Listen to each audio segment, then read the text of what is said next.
It's Messi! It is the cleanest of clean finishes from the best on the planet. It's time for the biggest sports stories. Liverpool, the champions of Europe, on top of the world. The biggest interviews. That such a great spectacle is ruined by such thuggish behavior. And all the analysis right here. He's the one player that has the arrogance to think that he can play in any stadium in the world and any pitch in the world in front of any player in the world and take them on. Every weekday, it's my sport, it's your sport. It's ZiFM Sport. Let's join the team for the biggest show in the world of sport on ZiFM Stereo. My station, your station.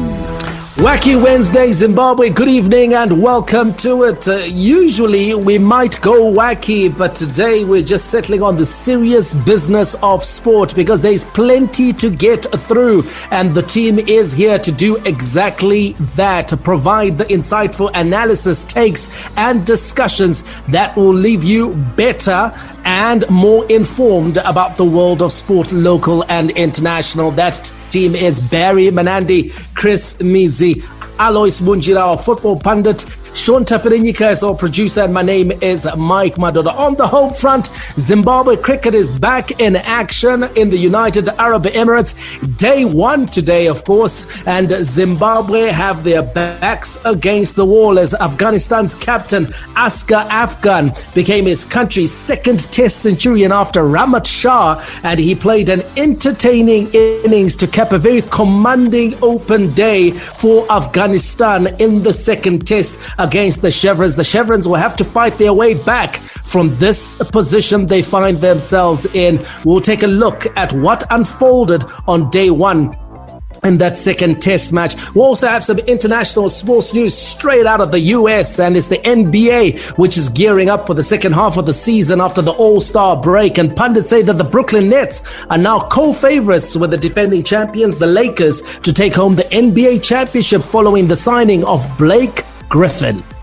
We'll have more international sports news for you when we take you around the world in 60, starting off in Wales, where head coach Wayne Pivac has made two changes for Saturday's Six Nations fixture against Italy in Rome as he looks to make it 4 wins from 4. We'll head over to Japan, where the government has decided to stage the Tokyo Olympics and Paralympics without overseas spectators due to concern among the Japanese public about COVID-19. And then we'll touch down in the United States, where a defiant Rory McIlroy declared, "My best days are ahead of me," as he looks for ways to overcome his recent inconsistency at this week's Players' Championship. We'll take our play of the day. It's Wacky Wednesday. Then it's time for the beautiful game. The UEFA Champions League is serving up fireworks as Sergio Oliveira scored an extra time to send 10-man Porto into the quarterfinals on away goals despite a 3-2 defeat at Juventus. Borussia Dortmund interim head coach Edin Terzic lauded Erling Haaland, labeling the 2-goal hero outstanding after another record-breaking performance against Sevilla last night. And in tonight's action, Ronald Koeman maintains another miraculous comeback against Paris Saint-Germain is not beyond Barcelona's capabilities, especially with Lionel Messi in the side. All of that and so much more to look forward to on this edition of ZiFM Sport. But first, there's our power play. And our girl Shasha, she's on the soundtrack to the movie Coming to America, the sequel. This one is with Telemann and Oxlade. It's called Overdue. The Warriors, the Chevrons, the Cheetahs, the Mighty Warriors, and the Sables. From the pool to the track to the field, we are Team Zimbabwe.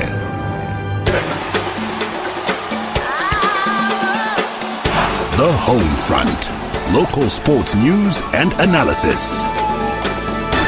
Don't forget, we love to keep it interactive right here on ZiFM Sport. Why don't you get in touch with us if you want to have a chinwag about any matters arising out of the world of sport, local or international. The handles to follow the show would be a good starting point at ZiFM Sport on Twitter. And then in our individual capacities at Chris Mizi, at Barry Manandi. If you want to have a chinwag with our producer at Sean Tafirinika. If you love a football conversation and you just want to talk football, our football pundit is Alois Munjira, the former Zimbabwe international, former Mamelodi Sundowns star, and the former Caps United wonder kid. He's here on our team and available on Twitter at Gazaman14. And of course, I'm Mike Madoda. Now, let's get to the main story of the day. Zimbabwe cricket is back in action. It's the second test after Afghanistan. If you remember, Zimbabwe scored a very convincing 10-wicket win inside 2 days in the first test match played last week in the United Arab Emirates. And cricket fans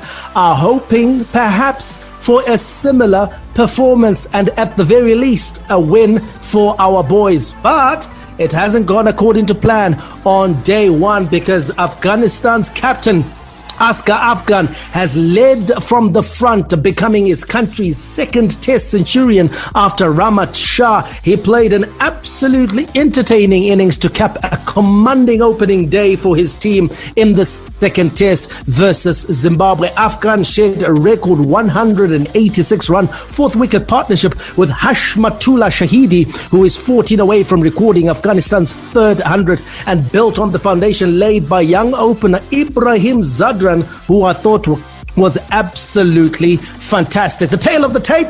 Well, it's very simple. Afghanistan losing 3 wickets on the first day for 307 runs. Afghan and Hashmatullah, the foundation on which they built. Ryan Burl, the outstanding bowler for Zimbabwe, if you can call it that, 1 for 34. We got our backs to the wall, don't we, Baz?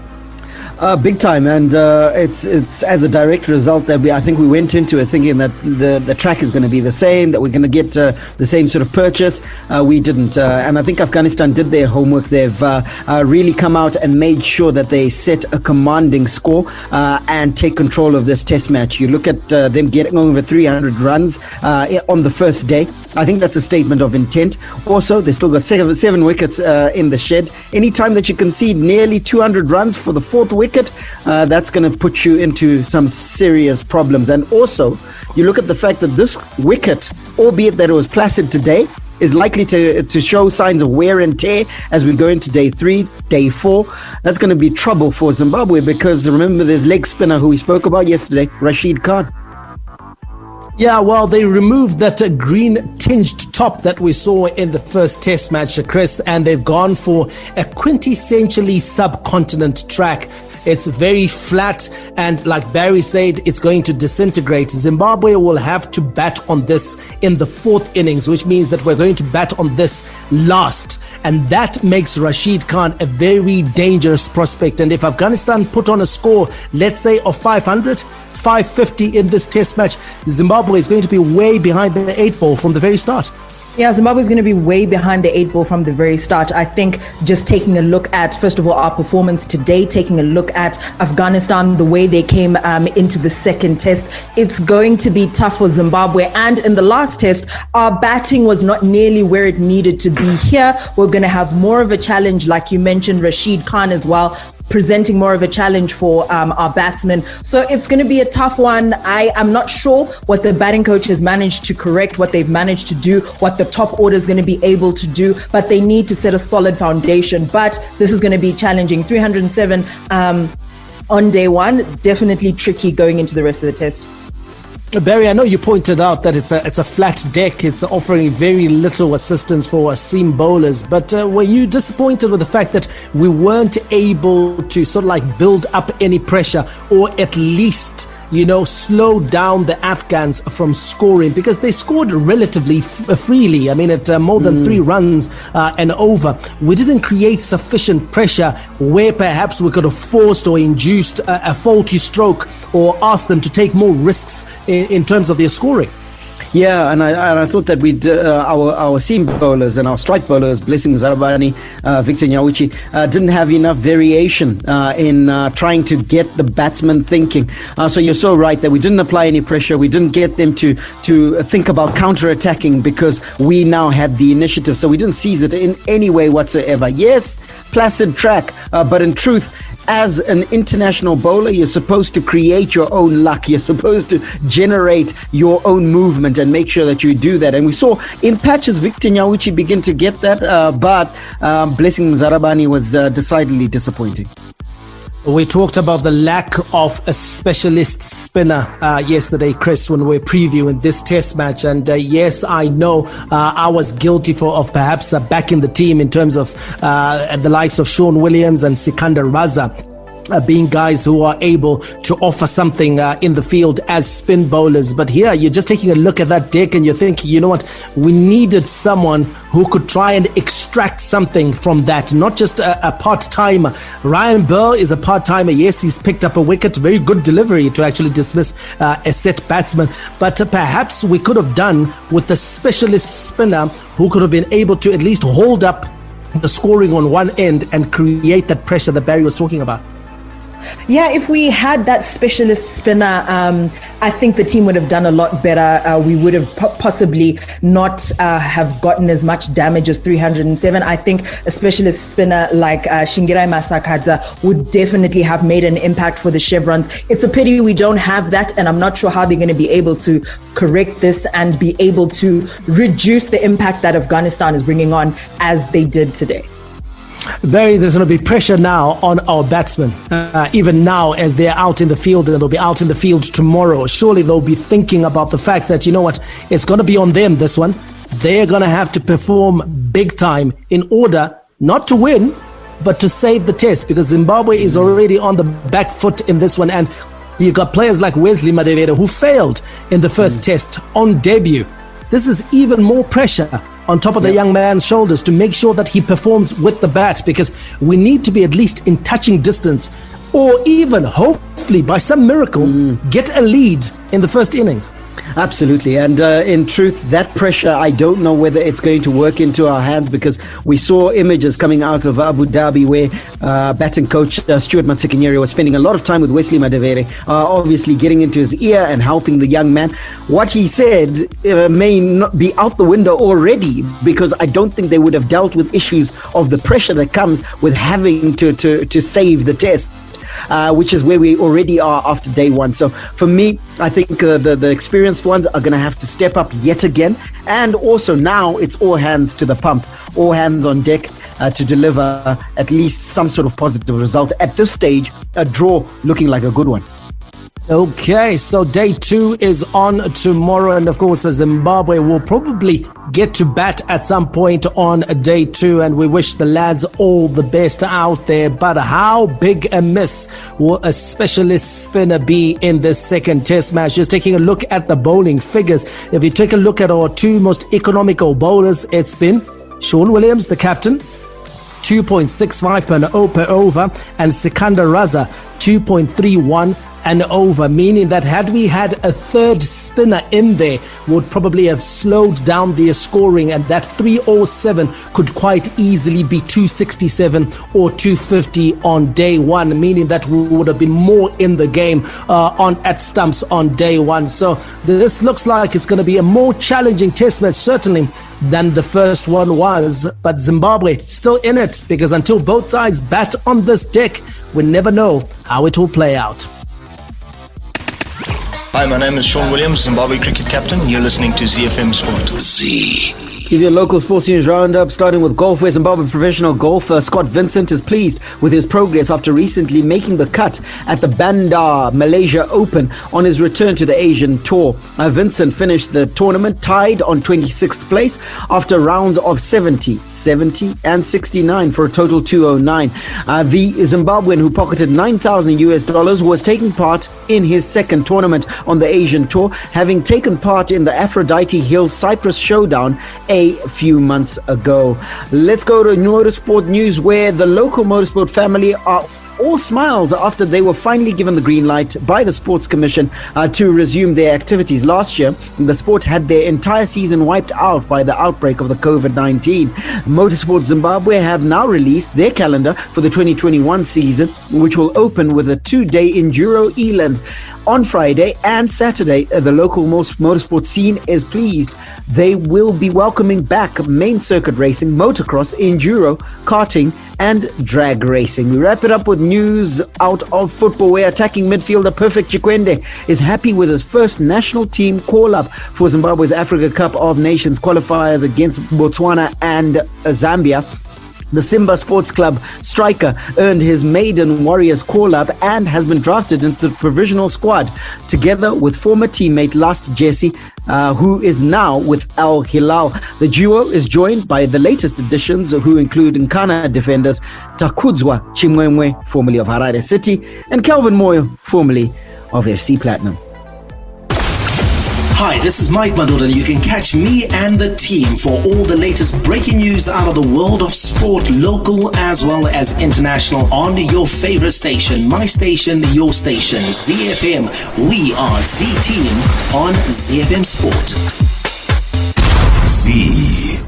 From the front of the grid to the back of the net, it's ZiFM Sport. International Sports News Roundup, where the world comes out to play. As we promised at the top of the show, we're talking the NBA. We're going stateside. Now, the NBA is gearing up for the second half of the season after the All-Star break, and pundits say the Brooklyn Nets are now co-favorites with the LA Lakers to take home the NBA championship following the signing of Blake Griffin. The Nets have added James Harden and Griffin since the start of the season to a roster that already included Kyrie Irving and Kevin Durant, KD. After clearing waivers on Sunday night, Griffin joined Brooklyn, and they tip off the second half of the season tomorrow against the Boston Celtics. NBA pundit Stephen A. Smith believes Blake Griffin will be a valuable weapon for the Nets. Blake Griffin is not a number one option. He's not a number two option. Here's the beauty. He doesn't even have to be a number four option or Brooklyn. You're forgetting that the people that you play with, what you're surrounded by, has a profound impact on how you can perform when you're not asked to do but so much any longer. All right, the last time we saw him in a full season, he was averaging 24 and a half points a game.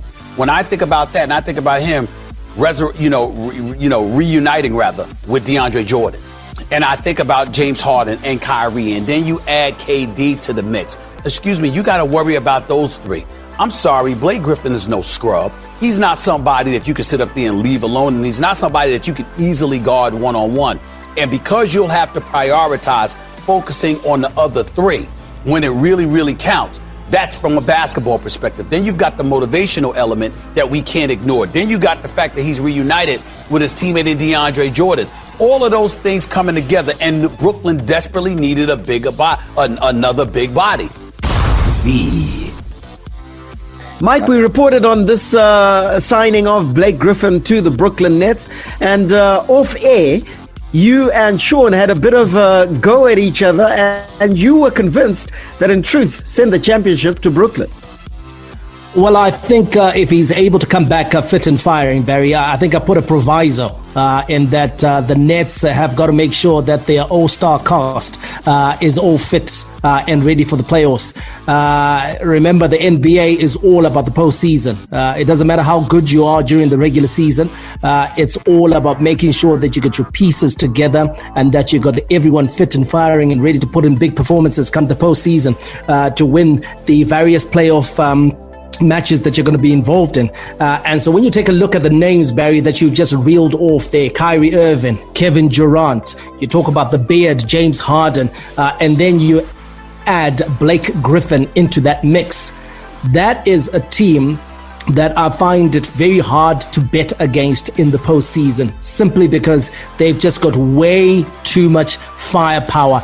Those four players I've talked about are all capable of posting up 25 points per game.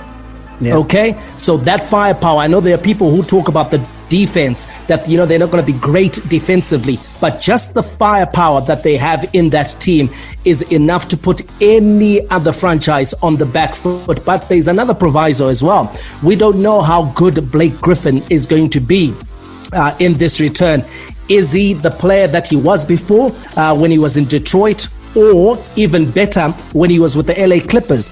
Is he that sort of player who's able to contribute both sides of the court, offensively and defensively, guarantee you the rebounds, guarantee you the assists, and of course always put in a shift as far as the points are concerned? So there are a couple of question marks, Barry, around Blake Griffin as an individual. How good is he going to be? And around the team as well collectively, because they are all prone to injuries. Mike makes a pertinent point to say what sort of a player is the Brooklyn Nets signing, what are they going to get. we can only judge on what we've seen, and certainly when he burst onto the scene at the LA Clippers, he was a player who excited the league, excited all of us with his ability, and then obviously in Detroit did almost the same. But coming off injury is very tough, Chris, and you got to say to yourself, the extended layoff that he has had might be a benefit to him and might get him back to his fresh best. Hopefully gets into his fresh best.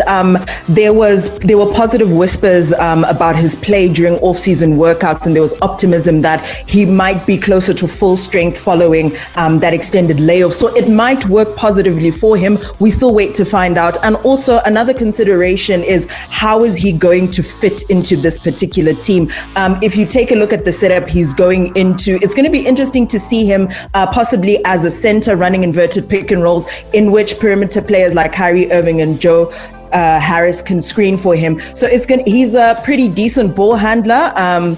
His pick and roll production is pretty strong. He's a good passer. He retains enough post-up ability to be able to be dangerous when opponents switch a smaller defender on him. So it's going to be interesting to see how he actually fits into this particular setup as a whole.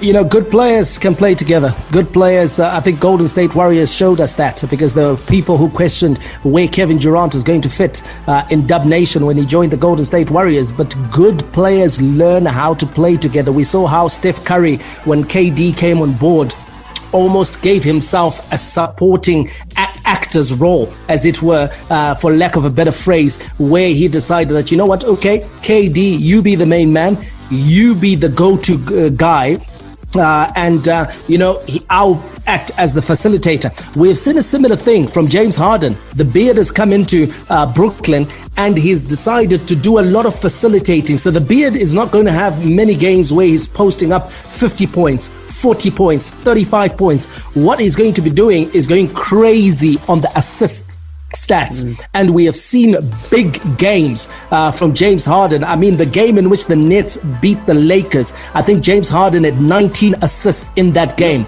So that's the role he's given himself. I'll be the facilitator. I'll let you guys do all the playing. I'll let you guys do all the power shots, the glory shots.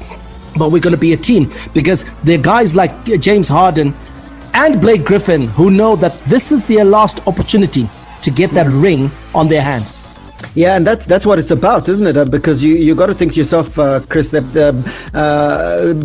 Brooklyn isn't assembling a team that is one for the future. They want to make a huge dent in the championship and indeed in the postseason. So they've got experienced campaigners, number one, in the likes of KD, who've already got 2 rings. And then they've got players who can step it up when they need to, like Mike pointed out, who've got points on the floor.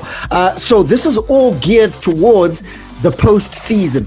You got to think to yourself that there has to be an air of magnanimity about their play. Mike points out that you've got to be able to give up something in order for the other stars to shine in their own areas of strength, even if it means that you are giving up one area of your strength. Blake Griffin is going to have to do exactly the same. It's not a case of him now being the star child in this team. He's coming in to be one of the stars in this constellation.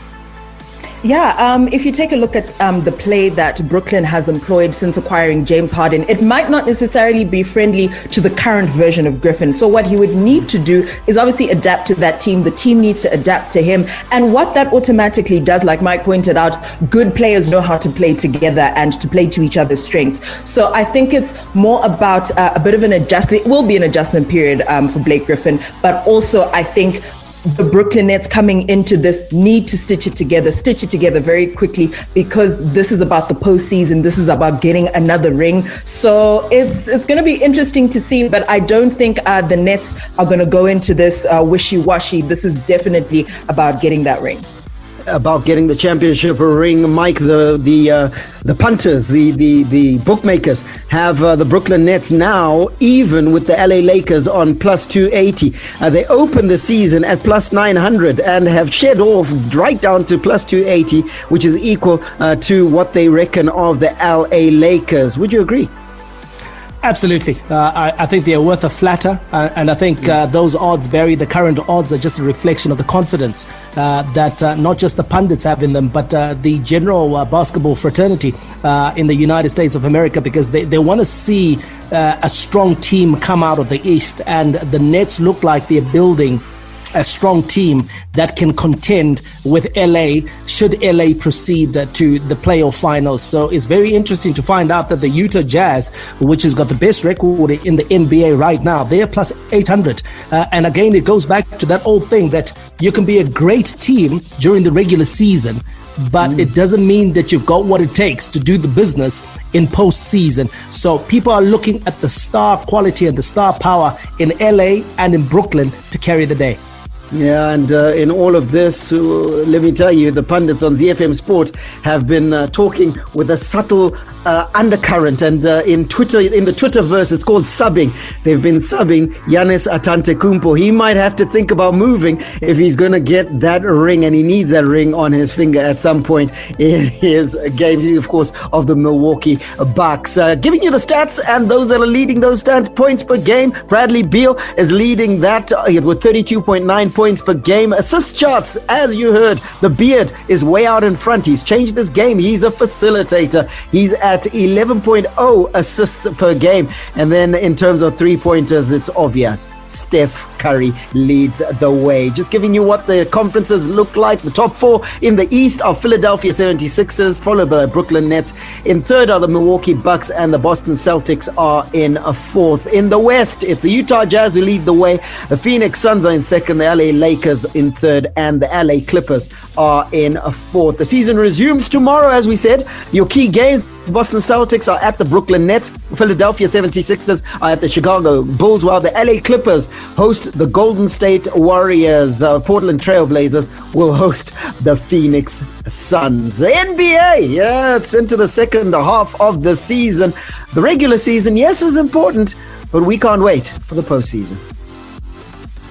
Hi, my name is Zimbabwe and Afghanistan, Los Angeles Clippers small forward, and you're listening to ZiFM Sport. Around the world in 60 seconds. International sports news. We take off in Wales, where head coach Wayne Pivac has made two changes for Saturday's Six Nation fixture against Italy in Rome, as he looks to make it 4 wins from 4. Gareth Davies takes over from injured Scarlets colleague Kieran Hardy, while second row Corey Hill starts instead of Adam Beard. Victory over the Azzurri would tighten Wales' grip on the Six Nations title race following their Triple Crown clinching success against England, and also leave them 1 win away from achieving a second Grand Slam in 3 seasons. We'll head over to Japan, where the government has decided to stage the Tokyo Olympics and Paralympics without overseas spectators due to concern among the Japanese public about COVID-19. The government had concluded that welcoming visitors from abroad to attend events would not be possible given public concern about the coronavirus and the detection of more contagious variants in many countries. Barry, this is a bit of a sad development, but necessary considering some of the experts talking about a 4th wave. So this is generally justified from the Japanese government. Yeah, it's generally justified. There are all sorts of news of new waves coming through, and then also new variants, in particular of particular concern, the Brazil variant, which seems a lot more virulent and also a little more lethal. So I think to take those precautions is important, and in truth, we'll have to just knock these Olympics on the head, get them done, and then hopefully in 4 years' time we'll be seeing the back of the COVID-19 and can actually have a proper Olympic Games.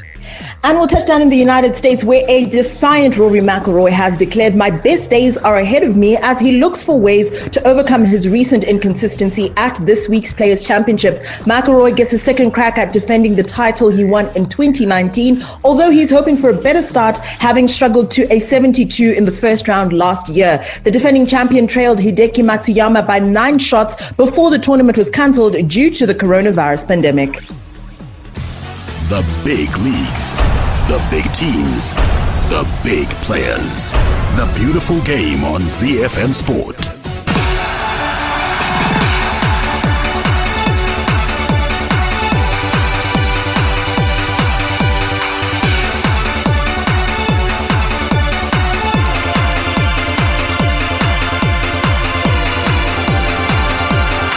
The Champions League was back last night and there was a barnstormer out in Turin. Juventus taking on Porto, and Sergio Oliveira scored in extra time to send 10 men Porto into the quarterfinals of the Champions League on away goals, despite a 3-2 defeat to the old lady. Porto, who played most of the second half at a numerical disadvantage after Mehdi Taremi's sending off, progressed on away goals after the tie ended 4-4 on aggregate. Now, Juve coach Andrea Pirlo said that his project in Turin is still in its early days and will continue despite his side crashing out of the Champions League. No, non mi ha assicurato di niente perché ero già tranquillo. The president didn't reassure me. He just confirmed that this project has just started. I am absolutely calm about the future. I'm sure we will go forward together. We just started last summer. All players that joined Juventus last summer have shown that they have what you need to play at this level. So I'm sure we can do better in the future. Alois Munjira, good to have you on the show, buddy, and there's no denying this. This is a disappointing result and a disappointing outcome for Juventus. Yeah, of course, they're disappointed. Obviously, when you look at the draw, when the draw was done, I think they actually smiled and say that, we can beat Porto. Everybody expected them to beat Porto, and unfortunately, Porto are different pitch altogether. And for Andrea Pirlo to actually sit there and say comfortably that the project is the Champions League. That's why they brought in Cristiano Ronaldo for that Champions League project. So this is actually a disaster for Juventus. So I don't know why he is saying that, but even also for football wise, we expect Juventus big teams to go through to the later rounds of the Champions League, and when they get knocked out, there is something that is taken away from the Champions League. But when you look at the way Porto's played as well, then you can actually think maybe something is cooking, something is rising from Portugal. So we're looking forward to see a very good performance from Porto going forward. They are now a team that can beat anyone. So we're expecting good things from them. So it's quite exciting to see who they're going to meet in the next round. Chris, Alois talks about the project being the Champions League. That's why they brought in Cristiano Ronaldo. But Juventus have failed to progress past the UEFA Champions League quarterfinals for the third straight season since Cristiano Ronaldo joined them. And they had actually reached the final twice in 4 years before he joined. So it's a failure for Juventus and must be something of a personal failure for Cristiano. Yeah, something of a personal failure, especially I think he as a player was well aware of what Juventus was bringing him in for. Juventus was bringing him into that they could win the Champions League. But at this point, they failed to progress past the quarterfinals, and it's disappointing for himself as a player. But I think something that possibly Juventus should have been conscious of is the fact that Cristiano Ronaldo is significantly older. Now his performances are not the same. He's not scoring as many goals, so it was going to be a tough ask. So it's disappointing for him as a player personally, but I think for Juventus as a whole, they're going to need to do a little bit of introspection. Barry, this was Juventus' highest scoring Champions League knockout tie on aggregate since March 2016. Back then, of course, when they lost to Bayern Munich, I think 6-4 on aggregate in a tie that went to extra time. We're not used to Juventus conceding goals, but it seems in this tie versus Porto, their Achilles heel was their famed defense. They just couldn't keep the Portuguese side out. Absolutely, and in truth, the goals that the Portuguese side that Porto scored, you would think to yourself, under normal circumstances, in another administration at Juventus, those are not goals that get scored, but they've got a bit of a soft center. We discussed it, I think, last season, or was it the season before, where we began to realize the cracks in that Juventus defense still hasn't been fixed. And the truth is that the Ronaldo project, and I'm including it in the discussion of the defense because you defend from the front, was a mistake in the sense that Ronaldo doesn't give you the energy that you require in order to make a dent in the Champions League. You need energy, you need the ability to work hard, and Ronaldo doesn't give you that. Barry, is it a question of age? I know we've talked about Cristiano Ronaldo, but he's not the only one that's aging at Juventus. Yeah. Leonardo Bonucci, Giorgio Chiellini, those are all aging stars. Buffon, he's an aging star. is it that's actually the issue at Juventus, that it's a project that needs regeneration in more than one position? Absolutely, and if you look at even players like Rabiot, you look at Rabiot at Paris Saint-Germain, he was certainly one of the bright sparks in football. He's lost that. He's lost his shine. He's lost the ability to grasp gains by the scruff of the neck. You got a few green shoots like Chiesa, but in truth, there's aging legs in that team. There is need for regeneration. The desire to get success and get it quickly, I think, was overshadowed by the footballing, by that desire overshadowed the footballing project. Had the footballing project been foremost and on the forefront, they would have signed younger players, more exciting players, would have seen a better Juventus. Juventus being overshadowed in Europe, and of course the old generation of stars being overshadowed as well, because whilst we're talking about underperforming Cristiano Ronaldo, there is also a big performing Erling Haaland out at the Westfalenstadion in the Black Forest region of Germany, and he scored twice to steer Borussia Dortmund to the quarterfinals after a 5-4 aggregate win over Sevilla. The game last night ending in a 2-2 draw. Alois, Sevilla shot themselves in the foot, because you don't give up 2 goals that quickly, that early on, when you're trying to chase victory. Yeah, of course, it's the same thing. I think Borussia Dortmund can actually look back and say, you know what, that's what we did against Bayern Munich, giving up 2 goals. That's exactly what Sevilla also did. When you've got a 2-goal cushion, you just need to protect it. And similarly, you don't ship away 2 goals, because that's a very difficult task for you anywhere in the world to actually come from 2 goals down. But some clubs have done it, but it's actually very, very difficult. So I think they did that. They shot themselves in the foot, because in the Champions League, as precarious as the tie was, you just don't want to ship out 2 goals, and you just want to be solid in defense, especially when you're away. You don't have to just go out there and play. First thing that you need to do is to make sure that you don't concede goals, and they fail to do that. Oh, well, aged 20 years and 231 days, Haaland also became the youngest player to score in 6 consecutive Champions League matches. Now, post-match, Sevilla coach Julen Lopetegui says his side were the better team over the 2 legs, but they lost to a team with a player who's going to change the face of football. De las 4 partes, en 3 hemos sido superiores, pero no. In 3 out of the 4 halves of the tie, we were the better team. But it was not enough, because they punished us strongly in the first leg in Seville, thanks to a player that will define a new era in football, and that made the difference. But if we see it from a collective perspective, we played a great game in every aspect today against one of the best teams in the world on the counter-attack. They are not just Haaland, as they have top-class players in every single position. But we played with plenty of passion and personality, so it is a pity, because our boys deserved more. Chris, just how good is Erling Haaland? Absolutely brilliant.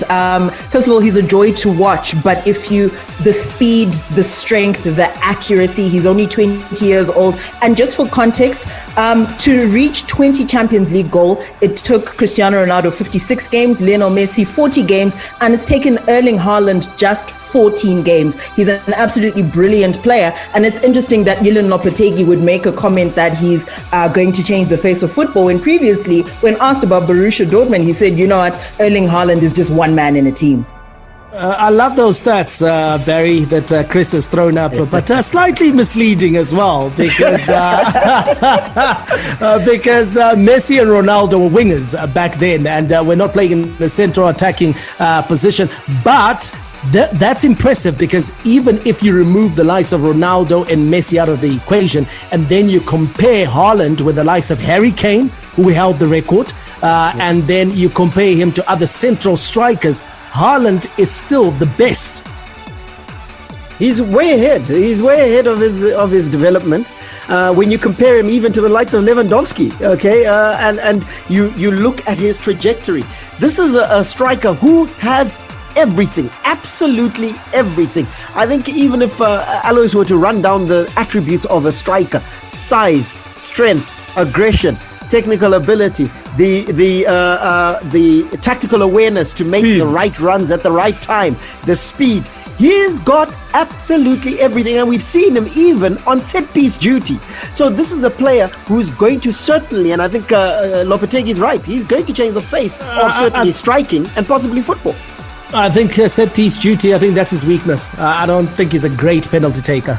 We saw those 2 penalties yesterday. I don't think he should be stat padding with penalties. He needs to work on his penalties, because even the second one was actually nearly saved. As well, that stuttering run-up where I think he's trying to copy the Lewandowski way of taking penalties. I think he's got a lot, but he's got age on his side. That's a good thing with Elikala. So he's going to learn and he's going to get better. I'm going to put you guys on the spot, starting with Alois.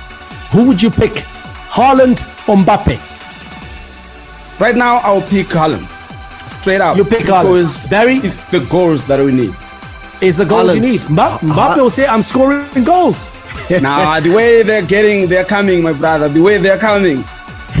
For me, I would give you a goal in every game. I would pick Haaland on the basis that Haaland gives you something in both boxes and he delivers goals. You've got to be kidding me, guys. I can't believe what I'm hearing. Okay, now I'm on the spot, but I was going to go Haaland as well. I think Haaland as a player, like you said, in terms of his development, has come along and he's only going to get better. Kylian Mbappe is sort of not stagnated, but he hero of the Camp Nou. I can't believe that none of you guys have chosen Mbappe. This is a guy who scored a hat-trick at the Camp Nou just 2 weeks ago. 2 weeks ago. Put in a sublime performance. But hey, Haaland is the real deal. And I think those 2 players are probably the stars of the future as far as the European game is concerned. Now, the action didn't end last night because there are 2 cracking encounters. Hopefully, Barry, they'll have the goals that we saw last night. We hope so. Yes, indeedy, there is UEFA Champions League action tonight. And Ronald Koeman maintains another miraculous comeback against Paris Saint-Germain is not beyond Barcelona's capabilities, especially with Lionel Messi in the side. Barca will be at the Parc des Princes trailing 4-1 from the first leg in their Champions League last 16 tie. Let's hear from Ronald Koeman. Ojalá que son muy diferentes. Hopefully, the mood will be very different. Of course, in the first leg, we had a bad result. But there is still always life. It depends on how we start the match and the amount of energy that we're going to put into making things difficult for our opponents. And it also depends on our effectiveness. They've demonstrated a lot of efficiency in the first match, so we can do it because we're a team that plays to win in any stadium. We always create goal-scoring chances. Having optimal effectiveness, I do not see anything as impossible. Mikey, you're a big fan of the remontada. This time it's on away goals. 4-1 it stands-ish. Improbable, but not impossible. I think it's highly improbable. It's going to be very difficult against a PSG side that is coached by Pochettino. Pochettino always sets out his stall very well. His team defends very well. We saw it even in that first leg. That PSG, Barcelona started off very well. You know, people forget that in the first half, Barcelona started off very well, actually dominated play versus PSG, but they just couldn't defend properly and they conceded those goals.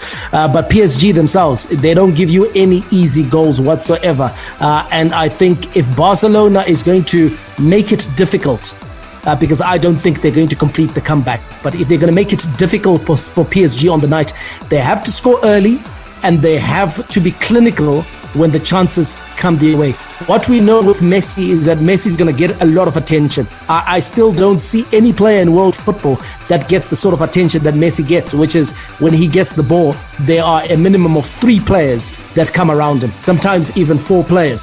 So I anticipate that PSG will use the same tactics to say, okay, let's make sure that we don't, that Barcelona don't give the ball to Messi. Messi mustn't have any time whatsoever on the ball. Don't allow him to run with the ball. Don't allow him to shoot. If anything, just allow him to pass backwards and sideways, and we'll take our chances against the rest. Alois, Mike is outlining the Pochettino's defensive strategy. And in truth, it's hard to argue against him, but you've got to say to yourself that Barcelona themselves won't want to be breached early or even late in that game. In fact, keeping a clean sheet will be of paramount importance for Ronald Koeman and his men. Yeah, of course, baby, because they need to come back. You know, they need to come back, and they don't need to concede a goal, and they've got two headers to go through. They need to score, and they need to keep a clean sheet. This is actually tough for Barcelona, because one team just decides they can just sit and say, we don't have to score, we can just sit and defend our lead. But for Barcelona, it has to be double barrel. They need to defend, they need to score. But I agree with Mike 100% that PSG, obviously, they're going to be crowding on Lionel Messi. It's now different from the other time when they had Neymar and Suarez, who can also cause damage if Lionel Messi is caged. But now, the Barcelona that we have now, nobody is anywhere near Neymar or anywhere near Suarez where they were at that particular time. So I don't see PSG losing this one. The other match tonight, Liverpool is in action against RB Leipzig, and Liverpool will bring back the big guns as they look to finish the job against RB Leipzig and reach the Champions League quarter-finals. Mike, the Reds come into this match boasting a 2-0 lead from that first leg. In truth, they play well, they keep a clean sheet, they go through. That's simple, but is it? Yeah, well, listen, they've already got a 2-0 lead versus RB Leipzig. So Liverpool has shown that they can beat Leipzig even during this bad patch. Because it's not like they beat Leipzig 6 months ago. They beat Leipzig 2 weeks ago, right in the middle of their barren spell. So they are clearly the better side. They shouldn't have any fears versus Leipzig, but they've got to keep it tight, make sure that they don't give themselves an uncomfortable evening. And I was a bit surprised with the debate that came out of the British media around Jurgen Klopp's team selection. I thought the team selection made it very clear where Jurgen Klopp is looking to this season. He's looking at the Champions League and saying, you know what, I'm not going to make a dent in the league, but I can give it a go in the Champions League, because the Champions League is a cup competition. Like we always say on the show, you get a couple of good results, you find yourselves in the quarterfinal. Luck of the draw, you find yourself in the semi-final, and then before you know it, you're 3 games away from glory. So for me, it's quite clear to see that Jurgen Klopp is going to target the Champions League possibly as an easier route to returning to the Champions League. He feels that, you know what, who knows, Liverpool will get Porto in the next round, or Borussia Dortmund, you know, and with all due respect to those teams, those are teams that Liverpool will be saying, okay, I think we can play against those teams, because those teams will give you chances. And before you know it, you're in semi-final. So I think he's sort of like, he's hedging his bets here, and he's going to try and go big in the Champions League. All right, those are your games tonight. Barcelona taking on Paris Saint-Germain, needing a remontada, and RB Leipzig needing to come back in the tie against Liverpool. That's your Champions League tonight. Tomorrow, we will carry on with our coverage of the top women's tennis players. Tomorrow, we take a look at Steffi Graf. Don't miss our Thursday show. The Wednesday edition is done. We'll catch you tomorrow. May God richly bless you. That's my story, and I'm sticking to it. Menande, out.